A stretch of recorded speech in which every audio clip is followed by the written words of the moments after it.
ബാൻഡിൽ ഞാനും ജോയിൻ ചെയ്യുമെന്ന് ഹ്യൂൻസോ പറയുന്നു. ഞാനിത് ചെയ്യുന്നത് എനിക്ക് വേണ്ടിയാണെന്നും അവൻ പറയുന്നുണ്ട്. ഇവിടെ ജിഹക്ക് ഒറ്റയ്ക്കിരിക്കുകയാണ്. റോക്കിയും പറഞ്ഞ കാര്യങ്ങളെല്ലാം അവൻ ആലോചിക്കുന്നു. മ്യൂസിക് ഒരിക്കലും ഉപേക്ഷിക്കരുതെന്നാണ് റോക്കിയും അവനോട് പറഞ്ഞത്. നെക്സ്റ്റ് സീനിൽ സിയൂജിന് സൂഹയും സംസാരിക്കുകയാണ്. നിന്റെ ഫാദറിനെ ഞാൻ കണ്ടിരുന്നു, സംസാരിച്ചായിരുന്നു. അദ്ദേഹം ബിസിനസ് ചെയ്യാനായി ചൈനയിൽ പോവുകയാണെന്ന് പറഞ്ഞു. നീയും പോവുകയാണെന്ന് അവൻ ചോദിക്കുന്നുണ്ട്. ഷുവർ അല്ലെന്ന് സൂഹ പറയുമ്പോൾ നീ ഇവിടെ ഒറ്റയ്ക്ക് താമസിക്കുന്നത് സേഫ് ആണെന്ന് എനിക്ക് തോന്നുന്നില്ല. ഇൻ കേസ് നീ ചൈനയിൽ പോവുകയാണെങ്കിൽ കോണ്ടാക്ട് ചെയ്യണമെന്ന് അവൻ പറയുന്നു. സൂഹയുടെ ഫ്രണ്ട് ഇത് കേട്ടോണ്ട് അവിടേക്ക് വരുന്നു. നീ ചൈനയിൽ പോവുകയാണോ ചോദിക്കുന്നുണ്ട്. അപ്പോൾ ജിഹക്കും അതുവഴി പാസ് ചെയ്യുന്നു. ഇവർ ഈ സംസാരിക്കുന്നത് അവൻ കേൾക്കുന്നുണ്ട്. ഞാൻ എൻ്റെ ഫാദറിൻ്റെ കൂടെ പോവുകയാണെന്ന് സൂഹ പറയുമ്പോൾ ഞങ്ങളെല്ലാവരെയും ഉപേക്ഷിച്ച് നിനക്കെങ്ങനെ പോകാൻ തോന്നുന്നു ഫ്രണ്ട് ചോദിക്കുന്നുണ്ട്. ജിഹക്ക് വെളിയിലേക്ക് വരുമ്പോൾ അവൻ്റെ ഫ്രണ്ട്സ് എല്ലാം അവൻ്റെ അടുത്തൊന്ന് സംസാരിക്കുന്നുണ്ട്. തലേന്ന് രാത്രി ഇങ്ങനെ ബിഹേവ് ചെയ്തതിന് ക്യൂൻജങ് അവനോട് സോറി പറയുന്നു. ഇന്നലെ ടീച്ചർ ഞങ്ങളെ കാണാൻ വന്നിരുന്നു. ജപ്പാൻ മാർക്കറ്റിൽ ഐ ക്യാൻഡി ഇപ്പോൾ ഒരുപാട് ഫേമസ് ആണ്. നമുക്ക് അവിടുന്ന് ഒരു ഓഫർ വന്നു. നമ്മൾ എന്ത് ചെയ്യുമെന്ന് ഹാജിൻ ചോദിക്കുന്നുണ്ട്. നെക്സ്റ്റ് സീനിൽ ഹ്യൂൻസോയുടെ ഇൻ്റർവ്യൂ ആണ്.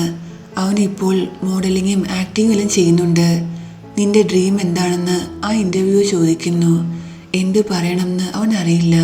അവൻ ഒരുപാട് കൺഫ്യൂസ്ഡ് ആയിരുന്നു. തൻ്റെ സോളോ ആൽബത്തിൻ്റെ അനൗൺസ്മെൻറ്റ് ഹ്യൂൻസോ കണ്ടുകൊണ്ടിരിക്കുകയാണ്.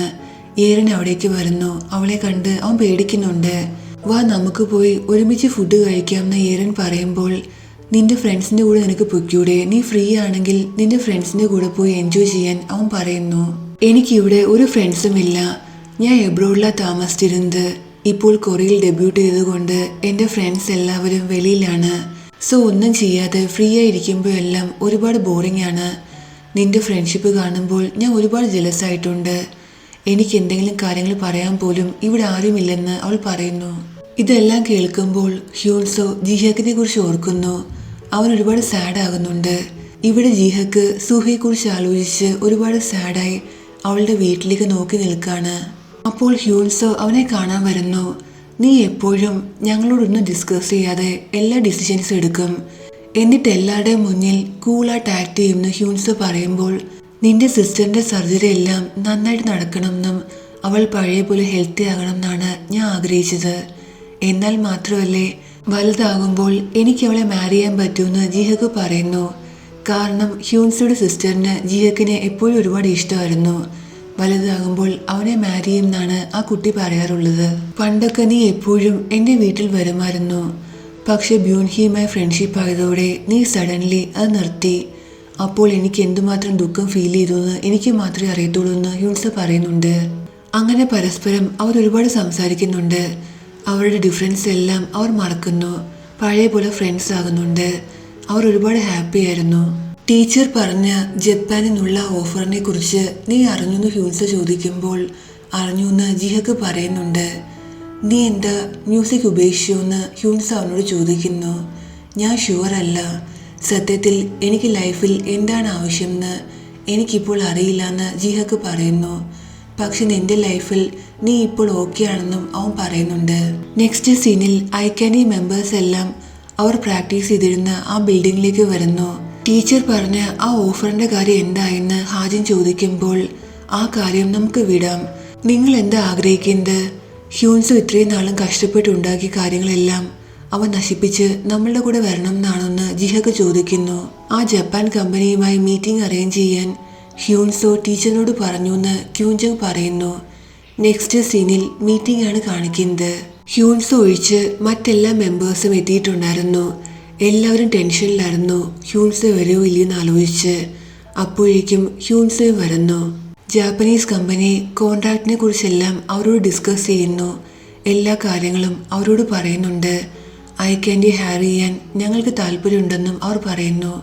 പക്ഷെ ഇതെല്ലാം കേട്ടിട്ടും ജിഹക്ക് ഹാപ്പി ആയിരുന്നില്ല. ജിഹക്ക് ഓക്യുനെ ജങ്ദോടെ കൂടെ പൂൾ ഹോളിൽ ഇരിക്കുകയാണ്. അവൻ ഒരുപാട് സാഡായിരുന്നു.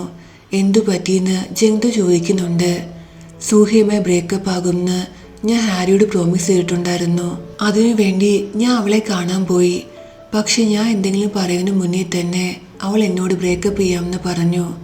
അപ്പോൾ സൂഹയെ സംബന്ധിച്ച് എന്തുമാത്രം ബാഡ് ടൈം ആയിരുന്നു എന്ന് എനിക്ക് മനസ്സിലാകും. ഇപ്പോൾ എൻ്റെ പക്കൽ ഒന്നുമില്ല. സൂഹ അവളുടെ ഡാഡിൻ്റെ കൂടെ ചൈനയിൽ പോകുകയാണെന്ന് പറഞ്ഞ് അവൻ സാഡായിട്ട് അവിടുന്ന് പോകുന്നു. അപ്പോൾ സൂഹ അവനെ കോൾ ചെയ്യുന്നുണ്ട്, മീറ്റ് ചെയ്യാൻ വരാൻ പറയുന്നു. നമ്മൾ ഇനി ഒരിക്കലും കോൾ ചെയ്യില്ലെന്നാ പ്രോമിസ് ചെയ്ത്. പക്ഷേ സോറിയെന്ന് സൂഹ പറയുമ്പോൾ നീ ചൈനയിൽ പോകാൻ പോകാണോന്ന് ജിഹക്ക് അവളോട് ചോദിക്കുന്നു. പോകണമെന്നുണ്ടെന്ന് അവൾ പറയുന്നു. നീ എന്നാ പോകുന്നതെന്ന് അവൻ ചോദിക്കുമ്പോൾ നെക്സ്റ്റ് വീക്ക് ആണെന്ന് അവൾ പറയുന്നുണ്ട്. രണ്ടുപേരും ഒരുപാട് സാഡായിരുന്നു. അവൾ അവൻ്റെ ഫേസ് നോക്കിയിരിക്കുന്നു. എന്തു പറ്റിയെന്ന് അവൻ ചോദിക്കുമ്പോൾ നിന്റെ ഫേസ് മനസ്സിൽ ഓർത്തു വെക്കുകയാണെന്ന് അവൾ പറയുന്നുണ്ട്. പോകുന്നതിന് മുന്നേ എനിക്ക് നിന്നോടൊരു കാര്യം കൂടി പറയണം. നീ ഒരിക്കലും സിംഗിങ് നിർത്തരുത്. ഈ ലോകത്ത് എവിടെയാണെങ്കിലും നിന്റെ പാട്ട് ഞാൻ കേൾക്കുമെന്ന് പറഞ്ഞ് അവൾ അവിടുന്ന് പോകാൻ തുടങ്ങുന്നു. അവൻ അവളെ തടഞ്ഞ് പോകരുതെന്ന് പറയുന്നു. ഞാൻ നിന്നെ പ്രൊട്ടക്റ്റ് ചെയ്യാൻ ആഗ്രഹിച്ചു, അതുകൊണ്ടാണ് ബ്രേക്കപ്പ് ചെയ്യാൻ ഞാൻ തയ്യാറായത്. പക്ഷെ ഞാനിപ്പോൾ അത് ഒരുപാട് റിഗ്രറ്റ് ചെയ്യുന്നു എന്ന് അവൻ പറയുന്നുണ്ട്. വീട്ടിൽ വന്ന ശേഷവും സൂഹ പറഞ്ഞ കാര്യങ്ങളെല്ലാം ജിഹക്ക് ഓർക്കുന്നു. അവൻ ഒരുപാട് സാഡായിരുന്നു. അതിനുശേഷം അവൻ പൂൾ ഹാളിലേക്ക് വരുന്നു. അവരുടെ കൂടെ ഹ്യൂൻസെ അവിടെ ഉണ്ടായിരുന്നു. ഐക്യാൻഡി താൻ വീണ്ടും ജോയിൻ ചെയ്യാൻ പോകുകയാണെന്നും നമ്മളെല്ലാവരും ഒരുമിച്ച് ജപ്പാനിൽ പോകുമെന്നും ഹ്യൂൻസ് അവരോട് പറയുന്നു. അപ്പോൾ നിന്റെ കോൺട്രാക്ട് എന്താകുമെന്ന് ജിഹക്ക് ചോദിക്കുമ്പോൾ എല്ലാ കാര്യങ്ങളും ഇവൻ സോർട്ട് ഔട്ട് ചെയ്തു എന്ന് ഫ്രണ്ട്സ് പറയുന്നു. പക്ഷെ അപ്പോഴും ജിഹക്ക് ഇതിന് എഗൻസ്റ്റ് ആയിരുന്നു. കാര്യം എന്താണ്, സത്യം എന്താണെന്ന് അറിയാൻ ഞങ്ങൾക്ക് ആഗ്രഹമുണ്ടെന്ന് ഹ്യൂൻസ് പറയുന്നു. നിന്റെ സിസ്റ്ററിനെ വിട്ട് ഈ കൺട്രി വിട്ട് പോകാൻ നീ സത്യത്തിൽ ആഗ്രഹിക്കുന്നുണ്ടോ? എനിക്ക് തോന്നുന്നത് നമ്മളെല്ലാവരും ഒരുമിച്ച് വർക്ക് ചെയ്ത ആ നല്ല ടൈം കഴിഞ്ഞു എന്നാണ്. ജെങ്ദോ, നീ തന്നെയല്ലേ പറഞ്ഞത് നിനക്ക് സെലിബ്രിറ്റി ലൈഫും സ്പോട്ട് ലൈറ്റും ഇഷ്ടമല്ലെന്ന്? ഹ്യൂൻസോ, നീ ലൈഫിൽ വലിയ സ്റ്റാറാകാൻ ആഗ്രഹിച്ചു, ഇപ്പോൾ നീ ആയി, പിന്നെ നീ എന്തിനാ ഇതെല്ലാം ഉപേക്ഷിച്ച് പോകുന്നതെന്ന് ജിഹക്ക് ചോദിക്കുന്നു. ഞാൻ ഒരിക്കലും ഒറ്റയ്ക്കാകണം എന്ന് ആഗ്രഹിച്ചില്ല. നമ്മളെല്ലാവരും ഒരുമിച്ച് സക്സസ് ആകണം എന്നാണ് എൻ്റെ ആഗ്രഹം എന്ന് അവൻ പറയുന്നു. ക്യൂജങ്, നിന്റെ ഡ്രീം ഒരുപാട് ബിസിനസ് ഒക്കെ ഉള്ള ഒരു റിച്ച് പേഴ്സൺ ആകണം എന്നാണ്. ഹാജിൻ, നിന്റെ ഡ്രീം ഒരു ആക്ടർ ആകണം എന്നാണ്. ഇത്തവണ നിങ്ങൾ എല്ലാവരും നിങ്ങളുടെ സ്വപ്നങ്ങളെക്കുറിച്ച് ആലോചിച്ച ശേഷം ഒരു തീരുമാനം എടുക്കാൻ ജിഹക്ക് അവരോട് പറയുന്നു. അതിനുശേഷം എല്ലാ മെമ്പേഴ്സും ജിഹക്ക് പറഞ്ഞ കാര്യങ്ങൾ ആലോചിക്കുന്നു. നെക്സ്റ്റ് സീനിൽ സൂഹ സിയോജിനോട് താൻ ചൈനയിൽ പോകുന്നില്ലെന്ന് പറയുന്നു. താൻ പഠിക്കാനായി എബ്രോഡിൽ പോകുകയാണെന്നും ഇത്തവണ തനിക്ക് വേണ്ടി എന്തെങ്കിലും ചെയ്യാൻ താൻ ആഗ്രഹിക്കുന്നെന്നും സിയോജിൻ പറയുന്നുണ്ട്.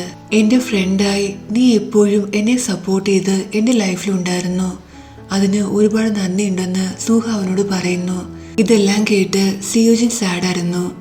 നെക്സ്റ്റ് സീനിൽ ഐക്യാൻഡി മെമ്പേഴ്സ് എല്ലാം ഒരുമിച്ചിരിക്കുകയാണ്. താൻ വീണ്ടും മ്യൂസിക് പ്ലേ ചെയ്യാൻ പോവുകയാണെന്ന് ജിഹക്ക് അവരോട് പറയുന്നു. നെക്സ്റ്റ് മോർണിംഗിൽ ജിഹക്ക് അവൻ്റെ ഗിത്താറുമായി വെളിയിലേക്ക് വരുമ്പോൾ സൂഹ അവനോട് ഹായ് പറയുന്നു. ഞാൻ തിരിച്ചു വന്നു എന്നും വീണ്ടും നിന്റെ നൈബർ ആയെന്നും അവൾ പറയുന്നുണ്ട്. ഇത് കണ്ട് ജിഹക്ക് ഒരുപാട് ഹാപ്പിയാകുന്നു. ഞാനിപ്പോൾ ഒരുപാട് ബിസിയാണെന്നും നിന്നോട് പിന്നീട് സംസാരിക്കാമെന്ന് പറഞ്ഞ് ജിഹക്ക് അവിടുന്ന് പോകുന്നു. അവൻ നടന്നു പോകുന്നു നോക്കാനായി സൂഹ താഴേക്ക് നോക്കുന്നു. പക്ഷെ ജിഹക്കിനെ കാണുന്നില്ല. അവൻ അവളുടെ അടുത്ത് വന്നിട്ടുണ്ടായിരുന്നു. രണ്ടുപേരും ഒരുപാട് ഹാപ്പിയായി ഹഗ് ചെയ്യുന്നുണ്ട്. നെക്സ്റ്റ് സീനിൽ ജിഹക്ക് റോക്കിമിനെ കാണാൻ വരുന്നു. അദ്ദേഹം ഡ്രങ്കായിട്ട് നല്ല ഉറക്കത്തിലായിരുന്നു. താൻ പുതിയൊരു സോങ് എഴുതിയെന്നും ഇത് കേൾക്കാനും അവൻ റോക്കിമിനോട് പറയുന്നു. ഇവിടെ ഹാജിൻ ആക്ടിങ്ങിൻ്റെ ഓഡിഷന് വന്നിരിക്കുകയാണ്. പക്ഷെ അവൻ്റെ ആക്ടിങ് വളരെ പുവറായിരുന്നു. അവനെ റിജക്റ്റ് ചെയ്യുന്നു. എൻ്റെ ഫേസ് നിങ്ങൾ ഓർത്തു വെച്ചിരിക്കാൻ പറഞ്ഞിട്ട് അവൻ അവിടുന്ന് പോകുന്നുണ്ട്. നെക്സ്റ്റ് സീനിൽ ഏറിനും ഹ്യൂൻസോയും ഒരുമിച്ചിരിക്കുകയാണ്. അപ്പോൾ സിയോജിനും ഹാരിയും അവിടേക്ക് വരുന്നു. നീ ഇവിടെ എന്ത് ചെയ്യുകയാണെന്ന് ഹാരി ഏറിനോട് ചോദിക്കുന്നു. താൻ ഫ്രീ ആയിട്ട് വന്നെയാണെന്ന് ഏറിൻ പറയുന്നുണ്ട്. ഞാൻ ഹ്യൂൻസോയുടെ കൂടെ വീണ്ടും ഒരു ഡുവറ്റ് ചെയ്യാൻ ആഗ്രഹിക്കുന്നെന്ന് അവൾ പറയുന്നു. പറ്റില്ല, നിങ്ങളെക്കുറിച്ച് ഇപ്പോൾ ഒരുപാട് ഗോസിപ്പ് സ്പ്രെഡ് ആകുന്നുണ്ട്. നിങ്ങൾ ഡേറ്റ് ചെയ്യാണെന്നും മറ്റും. അതുകൊണ്ടെന്താ ഞങ്ങൾ സത്യത്തിൽ ഡേറ്റ് ചെയ്യട്ടെ എന്ന് ഏറിൻ ചോദിക്കുന്നു. ഇത് കേട്ട് എല്ലാവരും ഷോക്കാകുന്നുണ്ട്. ഞാൻ തമാശ പറഞ്ഞാണെന്ന് ഏറിൻ പറയുന്നു. ഈ ആൽബത്തിൽ ഞാൻ ഒരു സോങ് കൂടി ആഡ് ചെയ്യാൻ ആഗ്രഹിക്കുന്ന ഹ്യൂൻസോ പറയുമ്പോൾ ആരുടെ സോങ് ആണെന്ന് ഹാരി ചോദിക്കുന്നു. ജിഹക്കിൻ്റെ ആണെന്ന് അവൻ പറയുന്നുണ്ട്. അവൻ മ്യൂസിക് ഉപേക്ഷിച്ചു എന്നാണ് ഞാൻ കേട്ടത്. അവൻ്റെ സോങ് നിനക്കിങ്ങനെ ആഡ് ചെയ്യാൻ പറ്റുമെന്ന് ഹാരി ചോദിക്കുമ്പോൾ ജിഹക്ക് മ്യൂസിക് വിട്ടിട്ടില്ല. കേസ് എന്നേക്കാൾ നന്നായിട്ടാണ് അവൻ ഹാർഡ് വർക്ക് ചെയ്യുന്നതെന്ന് ഹ്യൂൻസോ പറയുന്നു. ജിഹക്കിന്റെ സോങ് കേൾക്കാൻ എല്ലാവരും വില്ലിങ് ആകുന്നു. നെക്സ്റ്റ് സീനിൽ ഐക്യാൻഡി മെമ്പേഴ്സ് എല്ലാം ജിഹക്കിന്റെ വീട്ടിലിരിക്കുകയാണ്. അന്ന് ഹാജിൻ ആക്ട് ചെയ്ത് ഒരു ആഡ് റിലീസ് ചെയ്ത ദിവസമാണ്. സോ എല്ലാവരും ആഡ് കാണാനായി TV നോക്കിയിരിക്കുകയായിരുന്നു. ആഡ് വരുന്നു. പക്ഷെ ആഡിൽ അവൻ്റെ ബോഡി മാത്രമേ ഉള്ളൂ, ഫേസ് കാണാനില്ല. ഇത് കണ്ട് ഫ്രണ്ട്സ് എല്ലാവരും അവനെ ഒരുപാട് കളിയാക്കുന്നു. ഇവിടെ ഏറിൻ സിയോജിന് കൂടി ഇരിക്കുകയാണ്. നിനക്ക് ഗേൾ ഫ്രണ്ട് ഉണ്ടോ? നിനക്ക് ഏത് ടൈപ്പ് ഗേളിനെ ഇഷ്ടം എന്നെല്ലാം അവൾ ചോദിക്കുന്നു. അപ്പോൾ ഹ്യൂൻസോയും അവിടേക്ക് വരുന്നുണ്ട്. സിയോജിന് ഒരു കോൾ വരുന്നു. സോ അവൻ കോൾ ആൻസർ ചെയ്യാനായി വെളിയിലേക്ക് പോകുന്നുണ്ട്. സിയോജിൻ ഒരുപാട് ഹാൻഡ്സം ആണെന്നെല്ലാം പറഞ്ഞ് ഏറിൻ അവനെ ഒരുപാട് പുകഴ്ത്തി പറയുന്നു. ഇത് കേട്ട് ഹ്യൂൻസോയുടെ റിയാക്ഷൻ കണ്ട് നീ എന്താ ജലസ് ആണോ ചോദിക്കുന്നു. ഞാൻ എന്തിനാ ജലസ് ആകുന്നതെന്ന് അവൻ ചോദിക്കുന്നുണ്ട്. നീ നാളെ ഫ്രീ ആണെങ്കിൽ നമുക്ക് ഡേറ്റിന് പോകാമെന്ന് അവൾ പറയുന്നു. അവൻ റിപ്ലൈ ഒന്നും പറയുന്നില്ല. അപ്പോൾ സിയോജിൻ അവിടേക്ക് വരുന്നു. നീ നാളെ ഫ്രീ ആണോ എന്ന് ഏറിൻ സിയോജിനോട് ചോദിക്കുന്നു. ഈവനിങ് ഫ്രീ ആണെന്ന് അവൻ പറയുന്നുണ്ട്. നാളെ നീ ബിസിയാണെന്നല്ലേ പറഞ്ഞെന്ന് പറഞ്ഞ് ഹ്യൂൻസ് അവൻ്റെ പാട്ടുമായി റെക്കോർഡിംഗ് റൂമിലേക്ക് പോകുന്നു. രണ്ടുപേരും സൈൻ ലാംഗ്വേജ് യൂസ് ചെയ്ത് 4 മണിക്ക് ഡേറ്റിന് പോകാമെന്ന് ഡിസൈഡ് ചെയ്യുന്നുണ്ട്. അങ്ങനെ ഏറിൻ്റെ ഹ്യൂൻസോടെ റൊമാൻസ് സ്റ്റാർട്ട് ചെയ്യുന്നു. ഇവിടെ ജങ്ഡോ വോക്യൂണും ഒരുമിച്ചിട്ടുണ്ടായിരുന്നു. അവർ ഇപ്പോൾ റിലേഷൻഷിപ്പിലാണ്. നെക്സ്റ്റ് സീനിൽ ജിഹക്ക് ഹാരിയെ കാണാൻ വന്നിരിക്കുകയാണ്. ഹ്യൂൻസോയുടെ ആൽബത്തിൽ നിന്റെ സോങ് വേണമെന്നാണ് അവൻ പറഞ്ഞിരിക്കുന്നത്. നിന്റെ സോങ് പ്രൊഡ്യൂസ് ചെയ്യാൻ സിയോജിൻ വില്ലിങ് ആണെന്നും ഹാരി പറയുന്നു. ജിഹക്ക് സമ്മതിക്കുന്നുണ്ട്. നിന്റെ സോങ് ടൈറ്റിൽ സോങ് ആയിരിക്കുമെന്നും ഹാരി പറയുന്നു. നീ റോക്കിൻ്റെ ക്ലബിൽ വർക്ക് ചെയ്യുകയാണെന്ന് ഞാൻ അറിഞ്ഞു എന്ന് ഹാരി പറയുമ്പോൾ ഞാൻ വീണ്ടും സ്റ്റാർട്ട് ചെയ്യാൻ ആഗ്രഹിക്കുന്ന ജിഹക്ക് പറയുന്നു. ഞങ്ങളെ ഗൈഡ് ചെയ്തതിന് ഒരുപാട് താങ്ക്സ് ഉണ്ടെന്നും അവൻ ഹാരിയോട് പറയുന്നുണ്ട്. അതിനുശേഷം ഹ്യൂൻസോ ഹാരിയെ കാണാൻ വരുന്നു. തൻ്റെ ഫ്രണ്ട്സിൻ്റെ കൂടെ സക്സസ് ആകാനാണ് താൻ ആഗ്രഹിക്കുന്നതെന്നും അവരുടെ കൂടെ മ്യൂസിക് ചെയ്യാനാണ് തനിക്ക് ഇഷ്ടമെന്നും അവൻ പറയുന്നുണ്ട്. ഇതെല്ലാം കേട്ട് ഐക്യാൻഡിയെ കുറിച്ച് ഹാരി ആലോചിക്കുന്നുണ്ട്. നെക്സ്റ്റ് സീനിൽ ഐക്യാൻഡി മെമ്പേഴ്സ് എല്ലാം ക്ലാസ്സിലിരിക്കുകയാണ്. അപ്പോൾ ജിഹക്ക് അവർക്ക് മെസ്സേജ് ചെയ്യുന്നു. നമുക്ക് പ്രാക്ടീസ് ചെയ്യാൻ പോകാം എന്നാണ് മെസ്സേജിൽ പറയുന്നത്. എല്ലാവരും ക്ലാസ് ബങ്ക് ചെയ്ത് വെളിയിലേക്ക് വരുന്നു. ഇത് ടീച്ചർ കാണുന്നുണ്ട്. അവരെല്ലാവരും ഓടുന്നു. ടീച്ചർ അവരുടെ പിറകെയും. നെക്സ്റ്റ് സീനിൽ റോക്കിൻ്റെ ക്ലബിൽ ജിഹക്ക് ഒറ്റയ്ക്ക് പെർഫോം ചെയ്യാൻ പോവുകയാണ്. അത് കാണാനായി സുഹയും വരുന്നുണ്ട്. അവൻ ഒരുപാട് നെർവസ് ആയിരുന്നു. നിനക്ക് ചെയ്യാൻ പറ്റുമെന്ന് അവൾ അവനോട് പറയുന്നു. അവൻ്റെ പെർഫോമൻസ് കാണാനായി അവൻ്റെ ഫ്രണ്ട്സും അവിടെ വന്നിട്ടുണ്ടായിരുന്നു. ജിഹക്ക് മ്യൂസിക് സ്റ്റാർട്ട് ചെയ്യുന്നു.